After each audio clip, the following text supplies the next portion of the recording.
In today's biased news, a cholera outbreak rages in Zimbabwe, the International Court of Justice begins hearings in the genocide case against Israel, and an African psychedelic plant can treat traumatic brain injuries.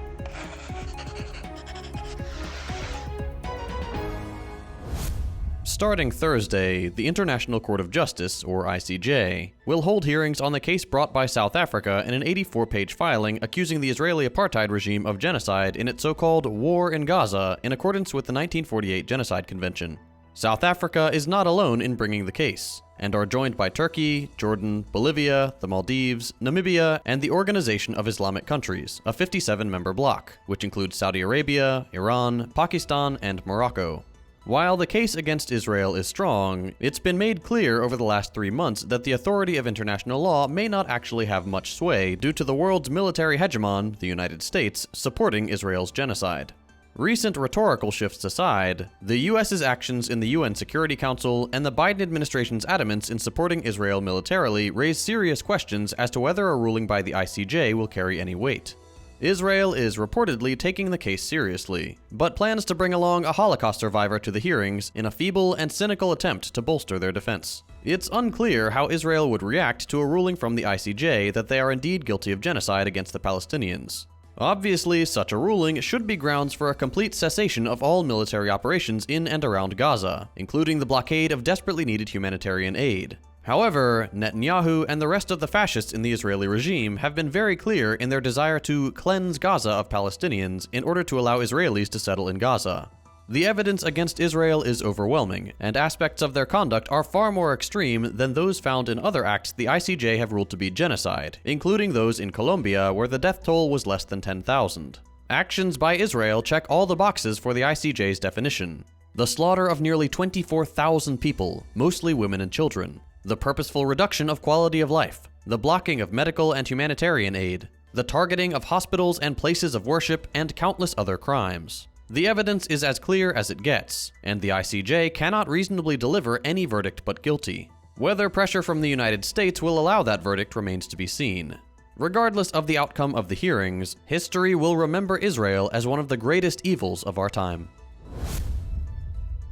As the nearly year-long cholera outbreak rages in Zimbabwe, the government has begun a cleanup campaign to clear garbage in the capital of Harare. As of January 8th, there have been 1,936 cholera cases and over 300 deaths since the outbreak began on February 12, 2023. Cholera outbreaks are often caused by a weakening or complete failure of waste disposal systems, which allows contaminated water to make its way into the drinking supply. Areas that rely on traditional wells, as is the case in much of rural Zimbabwe, are at especially high risk due to the difficulty of treating well water efficiently.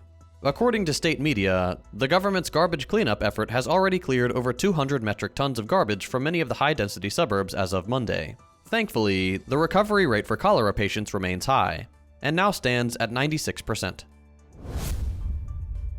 In today's lightning round, President Javier Milei announced sweeping reforms as part of his shock therapy for Argentina's economy.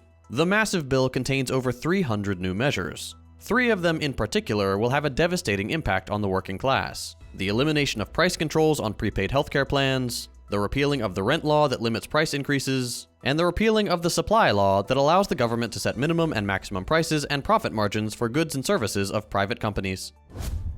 German commuters experienced widespread chaos on Wednesday due to a 3-day national rail strike, contributing to existing travel disruptions in Europe's largest economy. China is projected to have surpassed Japan as the world's leading car exporter last year, according to the China Passenger Car Association. The forecast attributes this shift to significant demand in Russia and a global increase in demand for electric vehicles. Boeing CEO David Calhoun admitted his company's mistake following the Alaska Airlines incident. While Boeing suspects the flaw originated in the aircraft's manufacturing supply chain, specific details about the error were not immediately disclosed during the meeting. And in positive news for the day, a recent study has found that the psychedelic plant ibogaine significantly alleviated symptoms in war veterans suffering from traumatic brain injuries, or TBI. The naturally occurring compound, found in the roots of the African shrub, improved functioning and reduced PTSD, depression, and anxiety in veterans. The results suggest potential broader therapeutic applications for neuropsychiatric conditions beyond TBI. Ibogaine is currently classified as a Schedule I drug in the US, but legal treatments are available in clinics in Canada and Mexico. That's all for today. We'll be back on Monday with more news. Be sure to check out our analysis episodes, which release every other Friday. If you appreciate the work we're doing, consider becoming a patron to support the show. All patrons get early access to analysis episodes, as well as an audio version of the news. Thanks for watching, and we'll see you next time.